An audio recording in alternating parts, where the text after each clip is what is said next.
본 방송에서 제공하는 투자 정보는 투자 판단에 대한 조언입니다. 방송에서 제공하는 주식의 가치, 가격 상승 및 하락에 대해서는 방송사에서 보장하지 않습니다. 실시간 정보 브리핑입니다. FOMC 너무 빠른 금리 인하 위험, 신중론 재확인.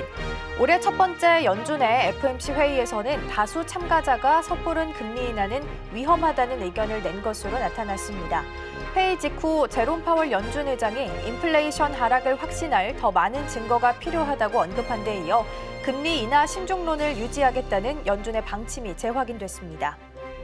AI 슈퍼스타 엔비디아 실적 예상 상회. AI 대장주인 엔비디아가 지난해 4분기에도 시장 전망을 넘어서는 깜짝 실적을 내놨습니다. 주가 고평가 부담에 조정을 받았던 엔비디아는 실적 발표 후 시간외 거래에서 8% 가까이 뛰고 있습니다. 엔비디아가 주도하는 테크주 랠리가 이어질지 주목됩니다. 엔비디아 시간 외에서 10% 가까이 폭등하자 나스닥 선물 0.5% 상승. 엔비디아가 시장의 예상을 상회하는 실적 발표로 시간외 거래에서 10% 이상 폭등하자 지수 선물도 다우를 제외하고 일제히 상승하고 있습니다.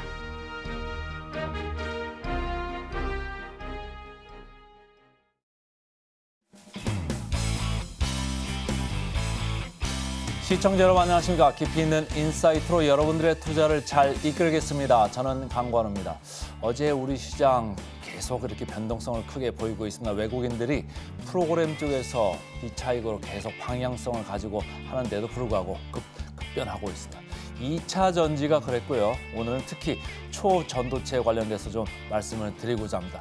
투자를 할 것인가, 투기를 할 것인가, 이 점을 좀 말씀드리고 싶은데, 자, 간밤에 엔비디아가 실적을 발표했습니다. 연속으로 5분기 연속 매출 그리고 영업이익이 시장보다 상당히 좋게 지금 내보내고 있습니다. 특히 이번에는 매출 영업이익 시장의 기대치도 높았는데 거기 대비해서도 10% 넘게 이렇게 상회하는 실적을 내놨습니다. 시간에서 지금 10% 근처까지 갔다가 8% 정도 이렇게 강하게 상승을 하고 있는데요. 이 엔비디아에는 전 세계 굴지에 수많은 투자자들이 투자를 하고 있습니다. 그런데 어제 좀 급변한 일이 생겼다. 그래서 제가 금방 신성 델타테크를 이제 말씀을 드리려고 하는데 옆에 사진이 있습니다만은 초전도체를 하는 회사입니다. 최근에 시장에 관심이 상당히 높아져가지고 저희가 항상 말씀드릴 때도 언급하는 그런 주식이 되겠습니다. 그런데 어제는 아주 급변하면서 제가 볼 때는 이게 수건 돌리기인지 폭탄 돌리기인지 모를 정도로 급 변동성이 나왔습니다. 바로 그 다음 차트입니다. 시간을 딱 두면서 보면요. 2시까지는 괜찮았습니다. 한 20% 이상 이렇게 오른 가격이 거래가 되고 있었죠. 그런가 웬일입니까? 2시부터 3시 20분 마감하기 전까지 급전직하 이렇게 떨어졌습니다. 그래서 종가 기준으로는 전일 대비 17%나 빠졌습니다. 그런데 문제는 장 전에, 장 끝나기 전에 20% 이상에서 샀던 사람이 문제입니다. 지금 장 끝난 걸 기준으로는 고점 대비 30%가 넘게 이렇게 손실을 봤습니다. 계속적으로 제가 욕심을 좀 버리자 이런 말씀을 하는데 본인들이 투자를 할 건지 투기를 할 건지 내가 지금 뭘 하고 있는 건지 잘 가늠을 해야 되는데 사람이 참 바뀌기 힘듭니다. 그리고 사람 욕심도 참 제어하기 힘든데 저희 증시팔 증시구 보시면서 많이 조금 고쳐 나가시면 좋겠습니다. 오늘도 저희 증시팔 하시면서 알찬 정보 인사이트 많이 챙기시길 바라겠습니다. 바로 외신 들어갑니다. 외신 브리핑 시작합니다. 어제 3대 지수는 혼조세로 마무리했습니다. 다우와 S&P 500 지수 같은 경우에는 장 막판에 상승 반전하면서 플러스권으로 들어왔고요. 나스닥 지수 같은 경우에는 장중 내내 하락권을 유지하는 모습이었습니다. FOMC 의사록이 공개가 되면서 3대 지수 모두 다 하락폭을 좀 키우는 모습을 잠시 보였고요. 엔비디아의 실적을 기다리면서 보고 가자라는 심리가 작용했던 것으로 보입니다. 장중에는 엔비디아의 실적을 기다렸는데요. 엔비디아 같은 경우에는 장중에 낙폭을 4% 정도 밀리면서 움직이는 모습을 보였습니다. 관련해서 FOMC 의사록 내용부터 좀 차분히 확인해 볼 텐데요. 첫 번째로 연준 내용부터 함께 보도록 하겠습니다. Fed officials expressed caution about lowering rate too quickly라는 내용이고요. FOMC 의사록에 담겨 있는 내용 함께 좀 살펴보도록 하겠습니다. 연준이 기존 금리를 너무 빨리 내리면 위험하다라면서 우려감을 좀 표현했는데요. 있는데요. 의사록에 담겨 있는 내용 좀 살펴보도록 하겠습니다.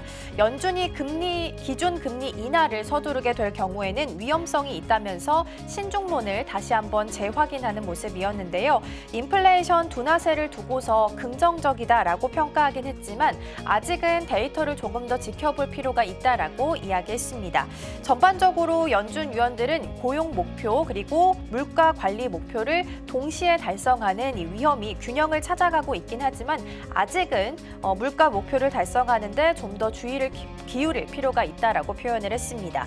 특히 위원들은 인플레이션이 다시 튀어오를 위험은 감소하긴 했지만 인플레이션 장기 목표 수준을 여전히 상회하고 있다라는 데 주목을 좀 한 것으로 보이고요. FOMC 의사록이 공개된 이후 지수는 낙폭을 조금 더 키우는 모습 확인할 수 있었습니다. 그리고 앞서서 말씀드렸다시피 엔비디아 실적이 발표돼서요. 먼저 이 부분 보도록 하겠습니다.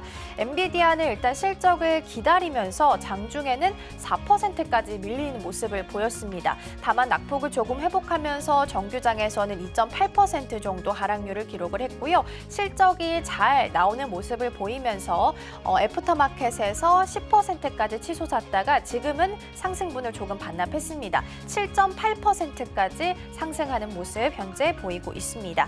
엔비디아는 매출이 221억 달러로 206.2억 달러였던 예상치를 상회를 했고요. EPS도 5.15달러로 예상치였던 4.64달러를 예상치를 상회하는 모습을 보였습니다. 매출 중에서는 특히 서버용 AI 칩, 특히 H100 판매가 좀 호조를 보이게 되면서 기사에 나와 있다시피 1년 전보다 265% 정도의 상승률을 기록을 했습니다. 특히 데이터 센터와 관련한 매출 같은 경우에는 409%나 증가하는 모습 보였고요. 시간 외에서 폭등하고 있다는 부분 보셔야겠습니다. 이어서 유가 상황 함께 확인해 보도록 하겠습니다. WTI는 배럴당 77달러 선에서 상승 마감했습니다. 홍해에서 후티 반군이 여전히 화물선을 상대로 드론과 미사일 공격을 이어가게 되면서 석유 수송 루트에 있어서 좀 차질이 빚어지는 모습을 보이고 있습니다. 가격에도 상승 요인으로 작용했고요. 어제장에서 77달러 선에서 마무리했습니다. 이어서 기사들도 함께 좀 체크해 보도록 하겠습니다. 첫 번째 기사로는 얼마 전에 전해드렸던 이 소프트뱅크와 관련한 기사 좀 짚어보도록 하겠습니다. 손정희 회장이 이끌고 있는 소프트뱅크가 사우디아라비아의 국부펀드인 퍼블릭 인베스트먼트 펀드의 산하 기업인 알랏과 산업용 로봇을 제조하는 합작 회사를 세우겠다라고 발표했습니다. 소프트뱅크와 알랏은 이 새 합작사를 세우는데요. 최대 1억 5천만 달러, 한화로 계산해 봤을 때 약 2천억 원을 투자할 계획이다라고 발표했습니다. 사우디아라비아의 수도인 리야드에 공장을 건설하고요. 오는 12월부터 이 공장을 돌려갈 예정이라고 발표했습니다. 또 알랏은 미국의 제재 대상인 중국의 보안 장비 제조업체인 다후아와도 2억 달러, 한화로 약 2,600억 원 규모의 파트너십을 체결한 것으로 전해졌는데요. 이번 협력을 두고서 시장에서는 사우디가 탈석유 전략을 좀 취해가고 있는 모습이다라고 풀이하기도 했습니다. 알랏의 CEO도 2025년까지 사우디 GDP에 10억 달러를 기여할 수 있을 것이다라고 자신했고요. 계획대로 잘 진행될 수 있을지 이 부분은 계속해서 확인해 보셔야겠습니다. 이어서 두 번째 기사 함께 확인해 보도록 하겠습니다.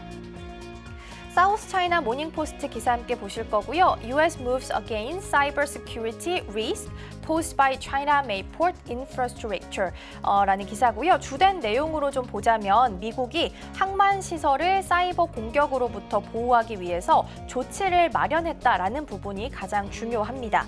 바이든 행정부는 중국산 항만 시설이 스파이 도구로 활용될 수 있다라고서 우려를 좀 하고 있는 건데요. 그러면서 해안 경비대에게 필요한 권한을 부여하는 행정명령에 서명할 계획이다라고 발표했습니다. 특히 바이든 행정부의 고위 당국자는 사이버 취약점으로 중국에서 제조한 STS 크레인을 지목을 좀 했는데요. 보통 크레인은 화물에 선박을 싣거나 혹은 부둣가에 내릴 때 사용하는 장치입니다. 이들 크레인을 원격으로 제어나 서비스를 하고 있기 때문에 중국제 크레인은 이런 부분에 있어서 리스크를 가지고 있다라고 판단을 좀 하고 있습니다. 현재 미국 항만에서 사용하고 있는 크레인의 약 80% 정도가 중국제인데요. 여기서 약 50%에 해당하고 있는 92개의 크레인에 대해서 사이버 위협 평가를 진행을 했습니다. 외신들은 이 크레인을 두고서 그리스 군대 정예 요원을 이끌고 목마 안에 들어가서 숨어 있었던 이 트로이 목마에 비유를 하기도 했는데요. 중국에 대한 압박이 일단 하나 더 추가됐다라는 부분은 확인하셔야겠습니다.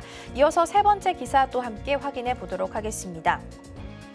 어제 아시아 주요 지수가 하락을 했는데요. 반면 홍콩과 중국 증시는 상승을 좀 했습니다.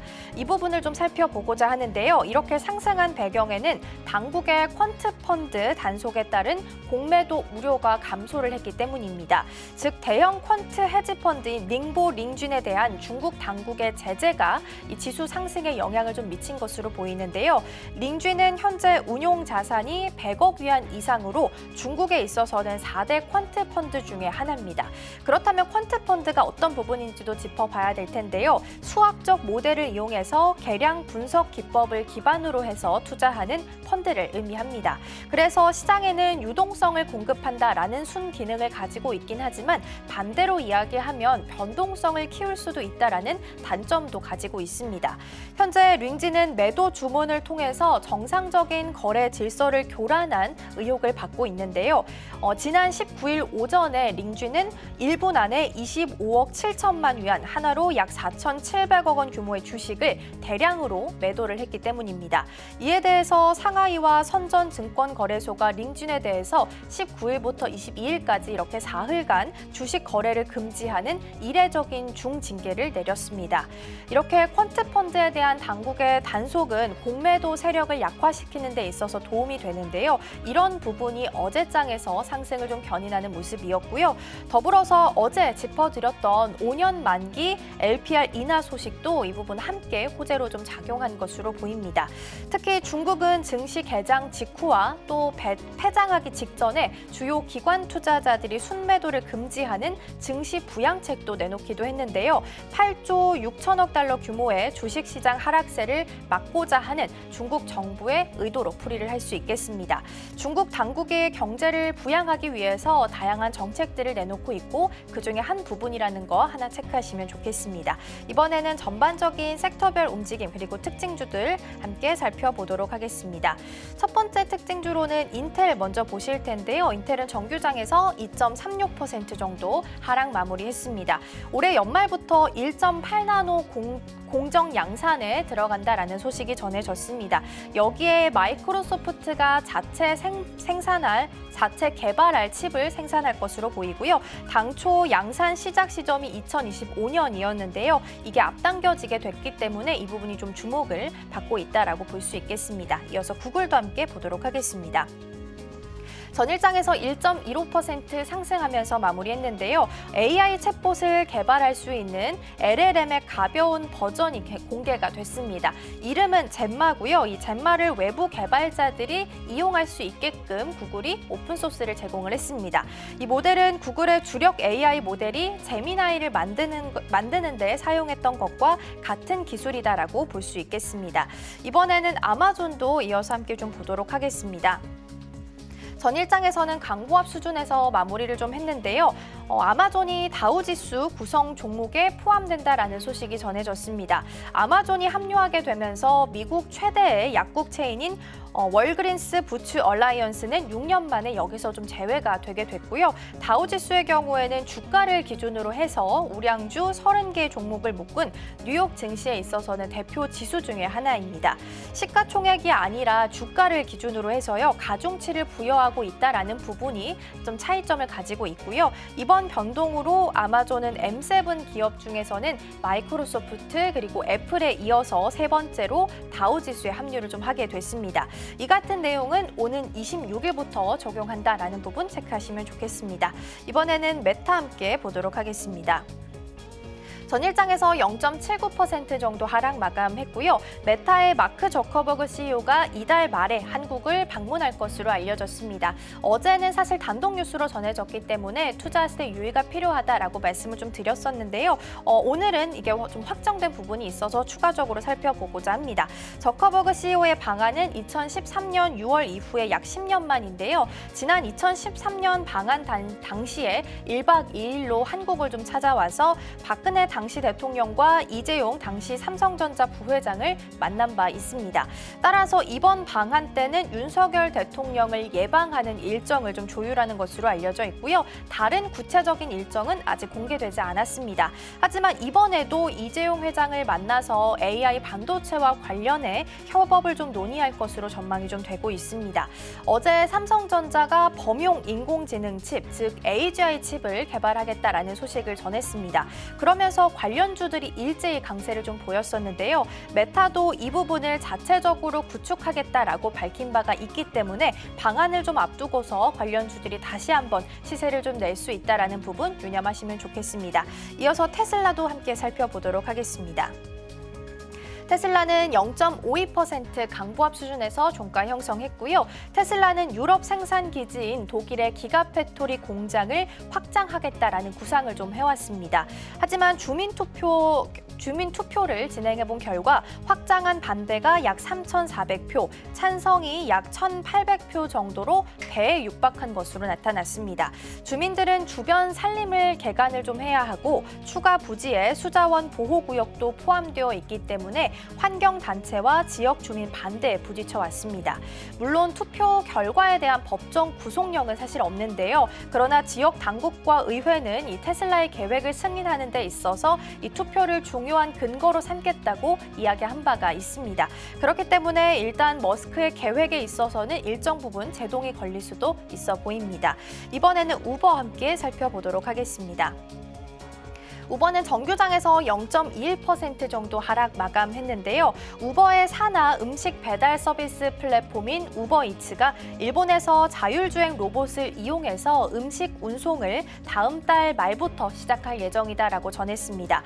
우버이츠에게 있어서는 처음으로 해외에 진출하는 사례가 될 수 있겠는데요. 로봇 배송은 우선은 도쿄 일부 지역 보행로에서 시작이 될 예정입니다. 이번에 일본에서 이용될 로봇은 AI를 활용해서 주변을 탐색하고 또 성인이 걷는 속도와 동일하게 이동이 가능합니다. 또 장애물을 피하고 보행자에게는 양보를 하고 신호등에서는 정지할 수 있도록 설계가 되어 있는데요. 본격적으로 로봇 배송도 곳곳에서 시작을 좀 알리고 있습니다. 성공 사례로 또다시 좀 기록이 될 수 있을지 이 부분 확인하시면 좋겠습니다. 지금까지 외신 브리핑이었습니다.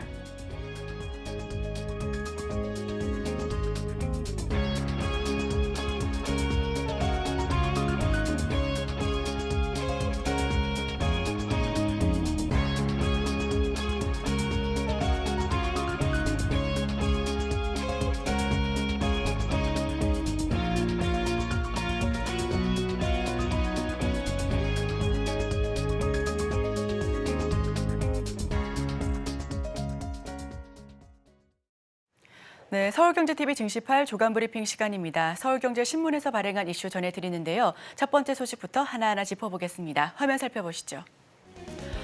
청년층도 낸 만큼은 돌려받게 국민연금 신9세대 나누자 첫 번째 소식 전달드립니다. 2054년 기금 고갈이 예정되어 있는 국민연금을 둘로 나눠서 젊은 세대는 지금부터 따로 연금을 적립하고 9세대는 정부가 예산 지원을 해 급여를 받게 하자는 정책 제안이 나왔습니다. 이대로라면 기금이 바닥난 뒤 신세대가 현재의 소득 대체율을 유지하기 위해서 현재 9%인 보험료가 35%까지 치솟아야만 하기 때문인데요.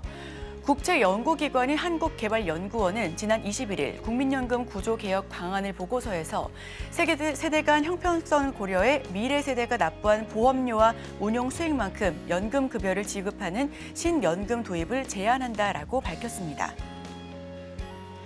KDI의 안은 연금 개혁이 이루어지면 국민연금 신규 가입자들의 보험료는 새로 만든 개정에 완전 적립식으로 납입하자는 것이 뼈대고요.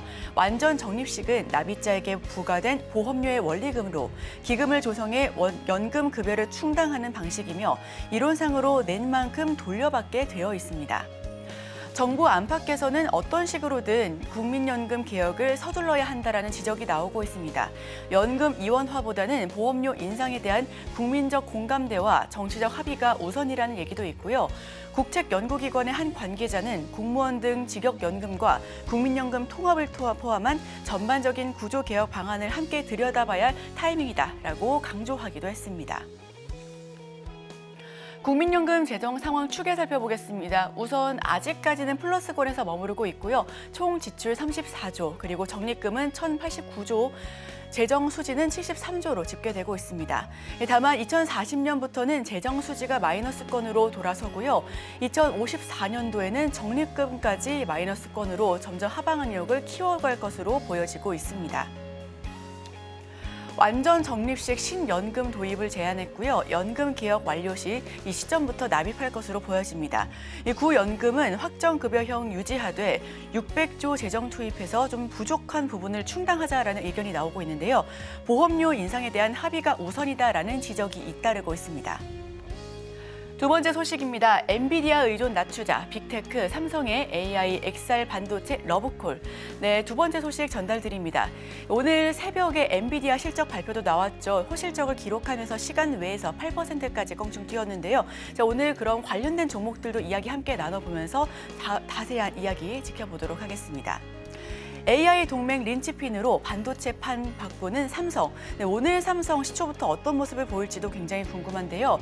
마크 저커버그 메타 최고 경영자가 이재용 삼성전자 회장에게 러브콜을 보낸 것은 글로벌 반도체 공급망에서 삼성전자를 빼고는 최첨단 인공지능 경쟁에서 살아남기 어렵다라는 판단이 깔려 있기 때문으로 풀이되고 있습니다. 초미세 공정 능력을 보유한 삼성전자를 우군으로 둬야 AI 경쟁에서 우위를 점할 수 있다라는 분석이 적용된 것으로 보여지고요. 글로벌 빅테크 기업들이 자체 AI 기술 개발을 넘어 이를 위한 첨단 반도체 칩 확보에 사활을 걸면서 초미세 공정 단위에서 칩 생산과 고대역폭 메모리 등 핵심 메모리 제품 그리고 패키징까지 모두 역량을 갖춘 삼성전자와의 중요성이 좀 부각되고 있습니다.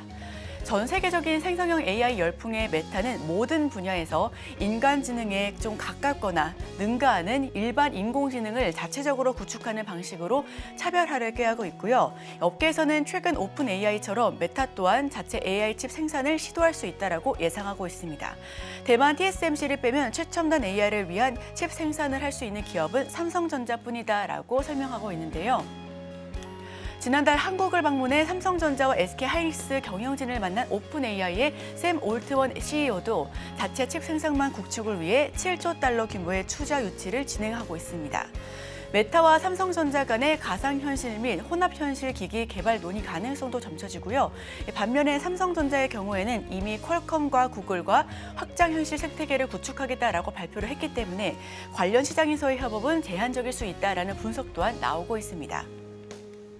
AI 반도체 시장 전망 살펴보시면요. 2023년 553억 달러 수준에서 2026년에는 무려 861억 달러까지 껑충 뜰 것으로 보여지고 있습니다. 개발 현황도 보시면 삼성전자는 글로벌 빅테크와의 협업을 확대해 나가면서 파운드리 수주 강화를 노리고 있고요. 메타는 AI 특화 데이터 센터를 구축하면서 일반 인공지능 개발을 공식화할 것으로 전망하고 있습니다. 여기에 오픈 AI와 구글 역시 뛰어들고 있는데 전 세계적으로 생성형 AI 기술이 급부상하면서 개발 경쟁이 치열해지고 있습니다. 여기서 국내외 빅테크 간의 AI 기술 개발 협업이나 국내 벤처 투자 등 윤 대통령이 요청할 수 있다라는 이런 부분의 관측 역시도 제기되고 있는데요. 엔비디아 AI 칩 시장 80% 독점의 빅테크 기업들이 반도체 우군이 좀 절실하다라는 부분에서 삼성전자가 최대 수혜주가 될 수 있다라는 분석입니다. 기술력이 앞선 삼성과 동맹을 잇따라 하고 있고요. 국내외 기업 AI 기술 협업도 기대하고 있는 부분이니까요. 해당 논의 역시 지켜보시면 좋겠습니다. 네, 세 번째 소식입니다. LNG선 96척, 삼성중공업 버커링까지 뛰어든다. 세 번째 소식, 삼성중공업과 관련된 소식으로 전달드립니다. 어제 조선주도 좀 상승 흐름을 보였었던 종목 가운데서 많은 흐름을 탔었는데요. 올해만 4조 원이 넘는 액화 천연가스 운반선 수주 잭팟을 터뜨린 삼성중공업이 국내 조선사 가운데 처음으로 LNG 버커링 사업까지 진출합니다. 직접 선박에 LNG를 공급하는 방식으로 비용을 절감해서 수익성을 극대화하겠다라는 설명이고요.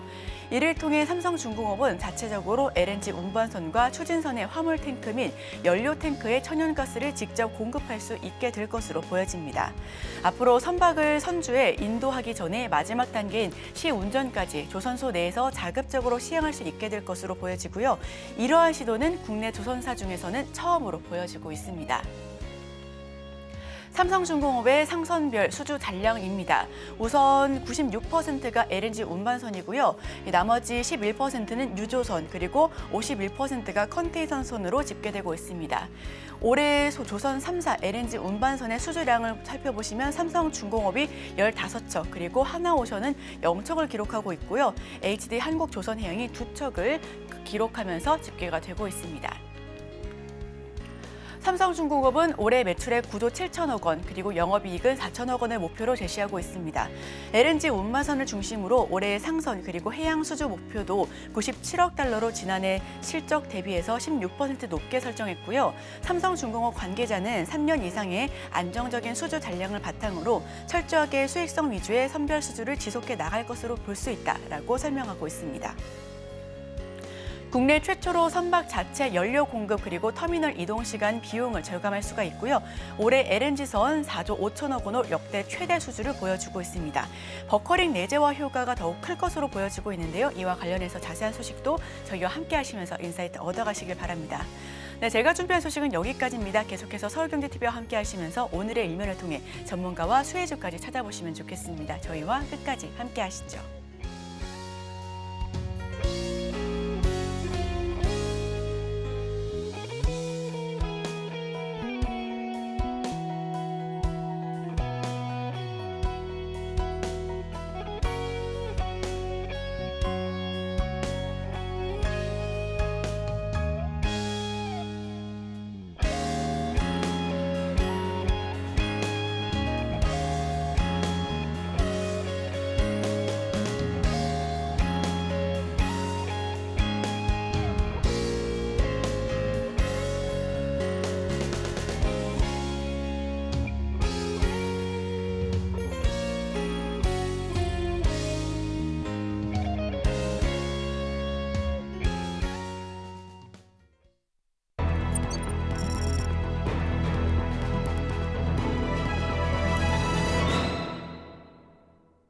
오늘의 일면 헤드라인입니다. 비트코인 다음은 이더리움 2년 만에 3만 불 돌파. 3천 불이죠. 우선 헤르메스 스타 김신 팀장 옆에 함께하고 있습니다. 어서 오세요. 네, 안녕하세요. 네, 비트코인은 우선 5만 2천 불까지 터치하면서 5만 선대 계속해서 등락 거듭하고 있습니다. 이에 못지않게 이더리움 역시 상승세를 좀 가파르게 연출하면서 3천선 좀 돌파를 했는데요. 자, 그렇다면 헤드라인 자세하게 풀어주시죠. 아무래도 최근 비트코인을 비롯한 가상화폐 쪽의 좀 흐름이 심상치가 않습니다. 비트코인의 가격이 최근 미국 현물 ETF가 승인되고 난 이후에 좀 급락세가 나왔다가 다시 한번 좀 거래량을 동반해서 굉장히 강한 상승세를 보였는데 앞서 이야기를 한 것처럼 5만 2천 달러대까지 올라왔다 최근에는 5만 달러대에서 횡보를 하고 있는 모습이 나와주고 있고요. 하지만 그 수급에 대한 흐름이 이더리움까지 넘어가게 되면서 이더리움에 대한 가격 상승세도 만만치가 않습니다. 관련했을 때 지금 비트코인 현물 ETF에 대한 승인으로 인해서 가상자산 자체가 심리가 굉장히 우호적으로 바뀌었다라고 보시면 좋을 것 같은데 관련했을 때 이더리움 같은 경우는 이더리움 현물 ETF에 대한 승인 기대감도 함께 나오고 있다라고 보시면 좋을 것 같아요.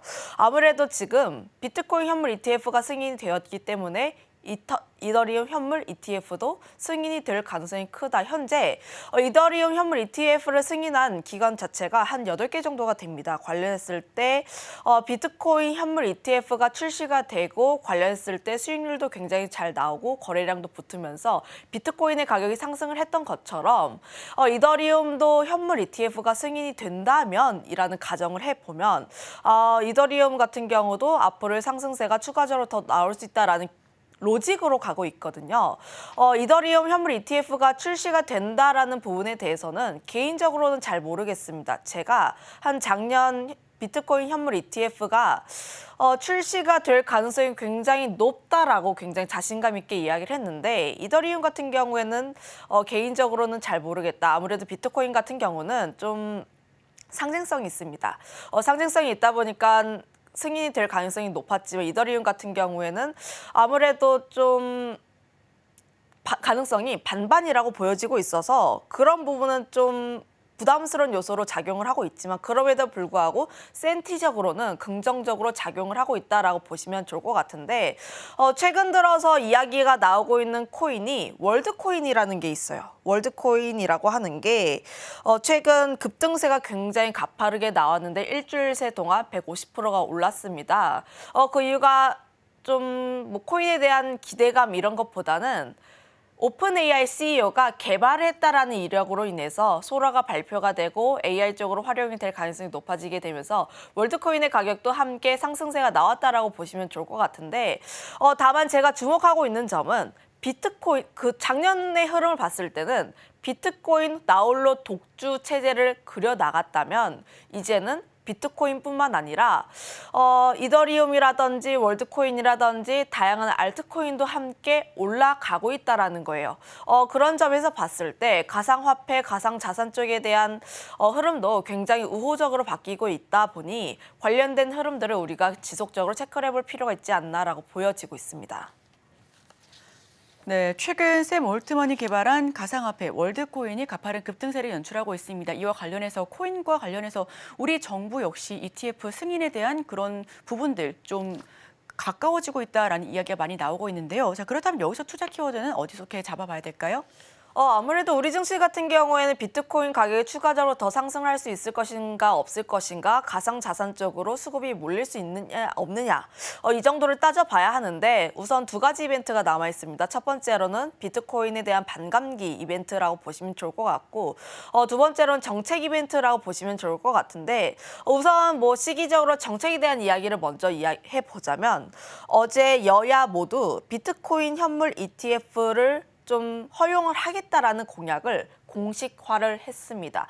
아무래도 최근 시장 자체가 굉장히 뭐 정책에 대한 기대감 혹은 정책 이야기가 붙는 쪽에서 수급적인 쏠림이 몰릴 수밖에 없습니다. 대표적으로 뭐 의대라든지 관련된 부분에서 정부가 좀 물론 이건 정책입니다. 정부가 미는 것과 지금 여야가 공약으로 내놓는 것은 약간 괴리가 달리하긴 하지만 지금 공교롭게도 시기적인 측 자체가 두 이벤트 모두 4월이라는 점이죠.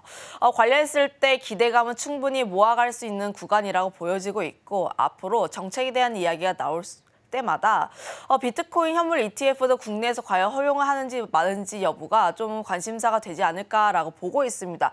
저는 좀 가능성이 굉장히 크다라고 보여지고 있는데 아무래도 미국 쪽에서 현물 ETF를 승인을 한 이후에 우리나라뿐만 아니라 세계 각국에서 현물 ETF를 좀 승인하려는 움직임이 나와주고 있기 때문에 관련 부분에서 좀 긍정적인 흐름이 보여지지 않을까라고 보여지고 있고요. 거기다가 더해서 수요 자체가 계속 나오게 됩니다. 현물 ETF라는 것 자체가 현물을 실제로 보유를 해야 하는 거예요. 그러면 수요가 점점 많아질 수밖에 없는 요소가 많은데 반감기라고 하는 게 특히 뭐 4년에 한 번 오는 이벤트, 특히 공급량이 절반으로 줄어드는 요소입니다. 물론 비트코인에 대한 채굴량을 봤을 때 약 2,100만 개 정도로 제한된 자산에서 현재 채굴이 된 양 자체가 1,900만 정도가 된다고 해요. 물론 채굴할 수 있는 양 자체가 지금 있는 양 대비했을 때 현저히 작긴 하지만 이벤트적인 요소로 봤을 때 특히 과거의 사례를 봤을 때 세 번의 반감기의 역사에서 굉장히 큰 상승세를 나타냈습니다. 그리고 우리가 1차, 2차, 3차의 반감기를 봤을 때 약간의 특징적인 흐름들을 좀 살펴볼 수가 있는데 반감기 전까지만 하더라도 비트코인의 가격 상승세가 완만하게 나왔다가 그리고 반감기가 시작되고 나서는 좀 약간의 상승세 그리고 반감기가 시작되고 약 12개월에서 18개월 동안은 좀 하락세가 나왔습니다. 그러니까 이런 흐름들을 보게 되었을 때 관련했을 때 비트코인의 반감기가 시작된 12개월 전까지는 상승세가 추측이 된다라고 보시면 좋을 것 같아요. 물론 과거의 사례가 약 3차례밖에 없다 보니 좀 데이터는 굉장히 적습니다만 그럼에도 불구하고 많은 사람들이 지금 생각을 하고 있는 것 자체가 반감기가 되면 공급이 줄어들고 수요는 계속 오르기 때문에 비트코인의 가격은 할 가능성이 굉장히 크다에 초점을 맞추고 있기 때문에 관련 부분에서 우리는 조금 더 긍정적으로 생각해 볼 여지가 굉장히 크다라고 보여지고 있고요. 거기다가 더해서 비트코인에 대한 가격 상승세, 현물 ETF에 대한 승인 기대감이 붙어 있다 보니 관련했을 때 STO 시장도 좀 더 긍정적으로 나와주고 있습니다. 한때 STO 시장이 조금 더 본격적으로 나올 수 있다라는 이야기로 인해서 STO 관련 종목군들 한때 강세 흐름들을 보여주긴 했으나 최근 이야기가 약간 지지부진하다 보면서 상승폭을 반납했습니다. 그럼에도 불구하고 우리가 기대를 해볼 수 있는 요소 자체가 상반기 내에 주요 증권사들이 STO 플랫폼에 좀 출시를 예정하고 있다 보니 관련했을 때는 장기적으로 긍정적인 흐름이 나올 수가 있어서 이런 부분은 우리가 조금 더 초점을 맞춰볼 필요가 있지 않을까 이렇게 보고 있습니다. 네, 그렇다면 수혜 섹터와 종목도 살펴볼 텐데요. 우리 팀장님께서 보셨을 때 지금 이 시점에서 투자가 좀 괜찮을 만한 최선호주 어떤 종목 가지고 오셨을까요? 일단 최선호주라고 보면 가장 먼저 떠오를 수 있는 우리기술투자와 갤럭시와 머니트리 쪽을 보시면 좋을 것 같은데 다만 오늘 증시에서 당장 접근하기에는 다소 무리가 있지 않을까. 많은 분들께서 궁금하실 것 같아요. 이미 많이 오르지 않았나? 이런 부분들. 뭐 그렇게 이제 굉장히 큰 폭의 상승세가 나왔는데 지금 우리가 여기서 더 들어갈 수 있을까라고 고민이 드는 순간은 좀 뭐 반도체라든지 이런 종목군들은 안 오르지 않았나. 2차 전지도 마찬가지로 좀 이벤트적인 요소라든지 모멘텀이 있을 때 충분히 올라갈 수 있는 요소가 있다면 충분히 따라갈 수 있다라고 보시면 좋을 것 같은데 다만 제가 앞서 이야기를 한 것처럼 오늘 장에서 비트코인이라든지 STO 관련 종목군들이 좀 지지부진할 가능성이 높습니다. 엔비디아가 시간외에서 굉장히 큰 강세 흐름들을 보여주고 있죠. 데이터 센터 쪽에서 특히 좋은 매출을 나타냈고 중국 쪽에 대한 매출 비중이 줄었음에도 불구하고 매출이라든지 EPS 자체가 굉장히 계속해서 상승하고 있는 모습을 나와주고 있습니다. 그런 부분에서 봤을 때 실시간 외에서 엔비디아 굉장히 서프라이즈하게 오르고 있고 AMD라든지 그동안 쉬어갔던 AI 반도체 종목군들 모두 강세 흐름들을 펼쳐주고 있기 때문에 오늘 장은 반도체 쪽으로 수급 쏠림이 굉장히 심화가 될 가능성이 크다. 특히 반도체 쪽으로 수급이 쏠림이 나오게 되면 다른 테마가 죽습니다. 특히 지금 시장 자체가 수급이 제한된 시장이에요. 수급이 제한된 시장에다가 26일에는 기업 밸류 프로그램으로 인해서 약간의 관망세가 나와주고 있는 상황입니다. 그러면 지금 어제 초전도체라든지 2차 전지 쪽에서 약간 나왔던 수급의 그 흐름들이 반도체로 쏠릴 가능성이 굉장히 크기 때문에 오늘은 반도체 강세 흐름들이 펼칠 가능성이 굉장히 크다. 그로 인해서 비트코인이라든지 STO 관련 종목군들 오늘 장 초반에는 약세 흐름을 펼칠 가능성이 굉장히 높습니다. 그럼에도 불구하고 우리가 비트코인이라든지 STO 관련 종목을 계속 봐야 하는 이유는 비트코인이나 이더리움의 가격 변동성에 따라서 흐름이 그 관련 종목군들의 흐름이 변동성이 크게 나올 수 있다라고 보여지고 있고요. 거기다가 더해서 반도체 종목군들이 오늘 갭 떠서 상승할 가능성이 굉장히 높습니다. 그러면 미리 갭 떠서 상승을 했기 때문에 차익 실현을 하고 싶은 사람들의 심리도 있을 것이고 오늘 제가 시간 외에서 엔비디아의 주가 흐름들을 살펴봤는데 아직까지 전고점을 뚫지는 못했어요.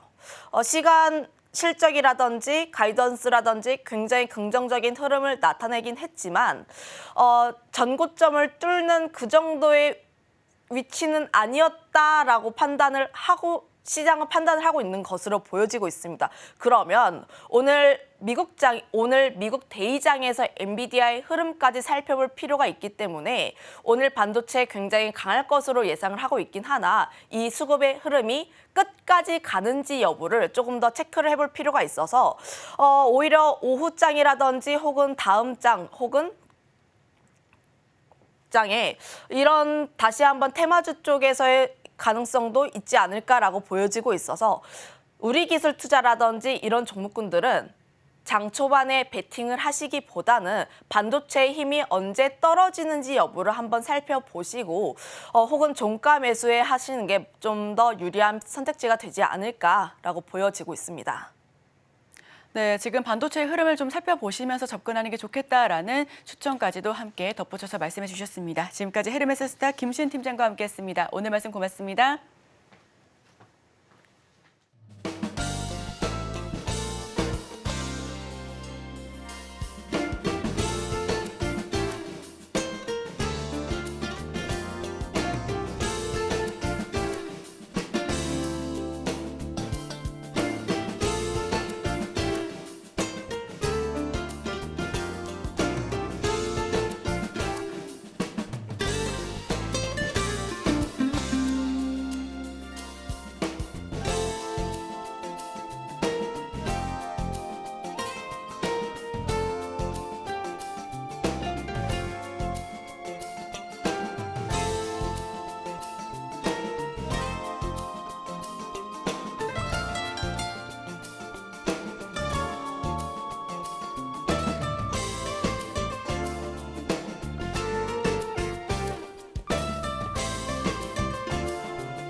목요일 아침 8시 반입니다. 매일 아침 8시 반 저희 서울경제TV에서 센티멘탈 대 펀더멘탈 매일같이 두 종목 말씀드리고 있습니다. 오늘도 힘차게 출발을 해보겠습니다. 오늘은 센티멘탈로 삼성중공업 아까 뉴스에서도 언급이 됐죠.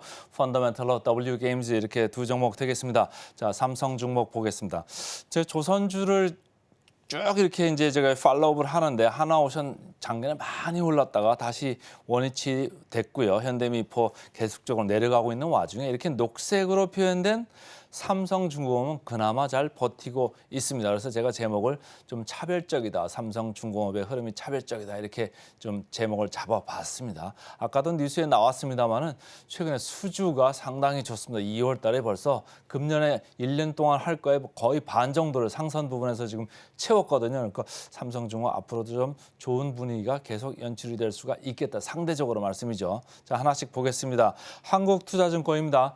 4분기에 9년 만에 영업이익이 흑자 전환했다 이런 얘기예요. 뭐 경상적으로 봤을 때도 영업이익률이 좀 좋아진 이런 면이 있고요. 그런데 이제 뭐 순이익에서는 좀 떨어졌습니다. 아무래도 이제 코게스에 좀 물어줘야 될 그런 돈을 미리 좀 계상한 그런 감이 있죠. 그러나 어쨌든 영업이익이 구조적으로 지금 흑자로 이제 돌아서는 초입이 되고 있다. 이걸 염두하면서 좀 앞으로 좀 보시면 되고 이게 상당히 의미가 있습니다. 왜냐하면은 영업이익이 이렇게 돌고 그리고 아까 수주를 많이 했다고 그랬잖아요. 두 번째 줄에 수주 나오고 있습니다만은 거의 97억 불 이 정도를 목표로 하고 있는데 상선 부분에서 벌써 51%를 2월 달에 다 채웠어요. 그러니까 벌써 이렇게 채웠으니까 앞으로는 수주를 어떻게 할까요? 공격적으로 할까요? 아니면 수익성 위주의 선별 수주로 갈까요? 선별 수주로 갈 가능성이 많습니다. 그러니까 이미 도크 같은 것도 충분히 지금 채워져 있기 때문에 뭐 아무거나 막 이렇게 수주하는 게 아니죠. 돈 되는 거 위주로 수주를 할 가능성이 크다. 그러면 이 영업 마진이 나는 흑자 구조, 흑자 기조가 상당 기간 이어질 수 있는 선순환 사이클에 이제 들어간다. 이렇게 보시면 됩니다. 그래서 한국투자증권은 업종 최선호주로 삼성중공업을 선택을 했습니다. 자, 뉴스 나온 거를 하나 보시죠. 이게 이제 LNG선인데요. LNG 그 창립 후에 최대 수주를 2월 달에 이렇게 했습니다. 그래서 15척, 4조 6천억 상당히 크죠. 그래서 연간이 뭐 97억이니까 97억 달러니까 이게 원화로 하면 이제 11조 정도 됩니다. 이제 벌써 4조 6천억 이렇게 이제 하고 있는 거고 작년 실적의 반에 해당하는 거고 벌써 28년 10월까지 인도해야 되는 거니까 도크가 많이 찼다. 이제 이렇게 생각을 하시면 됩니다. 자, SK증권입니다. 선별 수주 전략에 좀 주목을 하자 이런 얘기예요. 그래서 조선 3사 중에서 가장 안정적으로 실적이 좋아질 거다 이런 얘기입니다. 토크가 이제 차 있고 영업이익이 좋아지고 하니까 당연히 그런 거고요. 선가도 지금 올라가고 있다 이런 얘기고 충당금 설적 선반 비중 그러니까 과거의 수주를 많이 해서 적자가 많이 나는 그 선박 건조하는 비중이 점점점 이제 인도를 하고 나면은 점점 몇 개 안 남는 거잖아요. 그러니까 이런 로스 메이킹 손실 나는 그 건조 이런 비중이 점점 줄고 있다. 그러니까 기조적으로 구조적으로 좀 좋아질 수 있다 이런 얘기고요. 아까 말씀드렸습니다. 수주 잔고 많이 가득 차 있다. 그러니까 앞으로 선별 수주를 할 수 있다 이런 얘기입니다. 주가를 보시면 상당히 지금 저조하죠. 그러니까 개인들이 상당히 관심이 많거든요. 그런데 이 바닥에서 개인들이 아니고 외국인 기관이 지금 매수세를 지금 펼치기 시작을 했습니다. 개인들이 계속적으로 조화를 했는데 주가는 반대로 갔었죠. 아까 전초에도 보여드렸습니다만은 계속 안 좋다가 이제는 개인들이 물량을 뺏기는 국면에 들어가는 거 아닌가 할 정도로 외국인 기관이 사들어오다가 기관까지 어디 가담을 하니까 거래량이 좀 늘었습니다. 그러니까 이런 주식들은 이미 뭐 손해본 분들은 좀 손해를 본 상태잖아요. 그러니까 여기서 급하게 팔 필요는 없겠다. 좀 돌아서는 거 보면서 아니면 장기적으로 보면서 팔아도 되겠다. 이런 생각을 좀 해봅니다. 공매도 잔고율 0.6%입니다. 그러니까 시장 평균 코스피보다는 좀 높죠. 그러나 뭐 아직까지 이렇게 높은 상태가 계속 유지되고 있다. 최근에는 공매가 금지돼 있습니다. 그런데 이렇게 공매 잔고가 올라간다는 얘기는 LP들이죠. 리퀴디티 프로바이더. 시장에서 물량을 계속 대줘야 되는 사람들의 공매 잔고가 올라갔을 뿐 실질적으로는 이 상태로 있는 거죠. 이 상태로 있는 거기 때문에 이 절대치는 크게 의미는 없겠다 이렇게 읽으시면 되겠습니다. 자, 역사적 밸류 밴드로 봤을 때는 좀 상단에 있어요. 이게 조금 약점이죠. 이 역사적 밸류 밴드에 올라와 있는 게 조금 약점이기는 한데 조금 여기서 센티멘탈, 그러니까 분위기 좋을 때는 뻗을 수는 있겠다. 좋은 뉴스 나오고 수주 많이 했다고 그러면 뻗을 수는 있겠다. 그리고 1분기 실적이 또 잘 나온다고 이렇게 좀 그 분위기가 뉴스 좋은 분위기들이 나오면 좀 뻗을 수도 있겠다. 이렇게 읽으시면서 따라가시면 좋을 것 같습니다. PER이나 PBR 한번 볼까요? 삼성중공업 20배. 자, PBR로 봐도 삼성중공업 1.5배. 그러니까 밸류에이션 자체로는 높지는 않아요. 그러니까 낮지는 않아요. 상당히 높아요. 그런데 이런 회사들은 예전에도 제가 계속 말씀드렸습니다. 경기 순환주, 이런 순환 사이클에 있는 것들은 아주 높은 밸류에이션에 사가지고 이익이 많이 날 때, 아까 그러니까 그리고 금년에 이제 수주받은 거 28년에 인도한다고 그러잖아요. 그러니까 아마 이익이 27년, 28년, 29년 잘 날 겁니다. 그러니까 장기적으로 좀 보면서 가야지 지금 밸류에이션만 보면은 조금 높은 것은 사실입니다. 근데 나중에 보면은 이익이 많이 날 거기 때문에 아까 보여드린 이런 역사적 밸류 밴드 중단이나 하단으로 많이 내려와 있을 겁니다. 그러니까 그때 가서는 오히려 파시는 게 맞고 지금은 조금 뭐 밸류에이션이 높은 상태이기는 하나 여기서는 사 들어가셔도 괜찮다. 분위기 좋을 때 좀 보자. 이런 느낌으로 말씀을 드립니다. 목표가는 상향 후에 유지를 하고 있다. 앞으로 뭐 수주가 더 좋게 나온다. 1분기 실적 좋다 그러면 조금 움직일 수도 있겠죠. 근데 이미 먼저 올라와 있다. 이렇게 보시면 되고요. 자, 괴리율 볼까요? 여러분들 뭐 하나오션 많이 보시고 삼성중공업도 많이 보십니다만은 삼성중공업 45% 보이고 있습니다. 그래서 오늘은 센티멘탈 주식으로 삼성중공업부터 먼저 말씀을 드렸습니다. 자, 펀더멘탈로 가겠습니다. 펀더멘탈 오늘은 W게임즈입니다. 제가 웬만하면 게임즈 이렇게 많이 말씀을 안 드리는데 오늘 말씀드릴게 어제 우리 전문가가 들고 왔었죠. 그래서 제가 보니까 상당히 의미가 있더라고요. 그래서 제가 다시 가져와 봤습니다. 녹색 선으로 되어 있는데 최근에 이렇게 올라가고 있습니다. W게임즈가 사실은 다른 게임주에 비해서 뭐 이렇게 좋았던 그런 게임 회사가 아니잖아요. 상당히 이렇게 저평가돼 있고 저 밑에 이렇게 처박혀 있던 게 맞는데 최근에 주가가 웬일인지 주가가 많이 올라옵니다. 여러분들 지금 시장에서 다음 주 월요일 날 발표되는 게 뭐죠? 밸류업 프로그램입니다. 관련해 가지고 저 PBR 주가 한번 기승을 부렸죠. 저 PER도 마찬가지입니다. 배당 많이 준다고 주주 환원 많이 한다고 하는 것도 마찬가지고 자사주 매입 소각 한다고 하는 것도 마찬가지입니다. 이 모든 것들이 다 밸류업 프로그램, 그러니까 밸류가 올라가는 거에 이제 다 해당하는 얘기들인데 이 W게임즈도 게임주 중에서 보기 흔치는 않지만은 어쨌든 그런 유형에 들어가는 회사가 맞습니다. 그래서 주가가 고개를 들고 있다 이렇게 읽으시면 됩니다. 현대차증권입니다. 이 회사는 중소형 게임주 중에 최선호주다 이렇게 얘기를 했는데 게임주 중에 PER 5배인 거 저는 본 적이 없어요. 이렇게 싼 주식이 거기에다가 또 가치주가 아닙니다. 성장주입니다. 근데 성장주는 여러분들 아십니다만은 지금 엔비디아 성장주라고 이제 간밤에 실적이 많이 나와가지고 시간에서 8%, 10% 이렇게 뛰고 있습니다만은 PER 제가 말씀드릴 때 얼마라고 그랬죠? 36배. 애플이 얼마입니까? 20대 후반 막 이렇습니다. 상당히 높은데 여기는 5배밖에 안 돼요. 코스피가 지금 11배, 12배 왔다 갔다 하거든요. 포워드 기준으로. 근데 5배밖에 안 되고 그것도 성장주다 그러면 무슨 얘기입니까? 아주 싸다 이런 얘기예요. 그래서 이 회사는 목표가를 18%나 이렇게 올렸습니다. 교보증권입니다. 여기서 이제 하나를 더 말씀을 드릴게요. 주주가치 재고를 하고 있다. 밸류업 프로그램에 해당하는 그런 회사도 맞다 이런 거예요. 성장주가 배당도 많이 한다? 있을 수가 없는 얘기잖아요. 성장주들은 배당 안 하거든요. 근데 이 회사는 배당도 하고 거기에다 플러스해서 자사주도 소각을 지속한다. 이런 거를 좀 착안을 하시면 좋을 것 같습니다. 자, 주가 보니까 쭉 이렇게 오르막을 타고 있죠. 외국인 기관이 번갈아 가면서 매수를 하고 있습니다. 역사적 밸류 밴드로 봐도 그렇게 비싸지 않죠? 중하단 정도에 있다 충분히 접근할 수 있는 가격대가 맞습니다. 자, PER, PBR로 봐도 빨간 걸로 된 게 WGA인데요. 제일 저평가되어 있어요. 이 업종에서도 가장 저평가 쪽에 가 있다 이렇게 보시면 되고요. 자, 목표가 보겠습니다. 목표가 크래프톤은 21%인데 WG에임즈 30% 정도 남아있네요. 그래서 오늘은 센티멘탈로 삼성중공업, 펀더멘탈로 WG에임즈 두 종목 말씀드렸습니다. 오늘의 핵심 요약 세 줄입니다. 간밤 미증시는 FOMC 회의록 발표 이후에 혼조세로 마감했습니다. 나스닥이 홀로 하락하며 종가 형성했고요. 오늘의 일면 비트코인 다음은 이더리움. 2년 만에 3,000불 돌파, 수혜 섹터로 비트코인과 STO 관련주 살펴봤습니다. 마지막으로 센티멘탈은 삼성중공업, 펀더멘탈은 WG에임즈 알아봤습니다. 저희는 바로 이어서 증시 구로 돌아오겠습니다. 개장 방송도 서울경제TV와 함께 하시죠.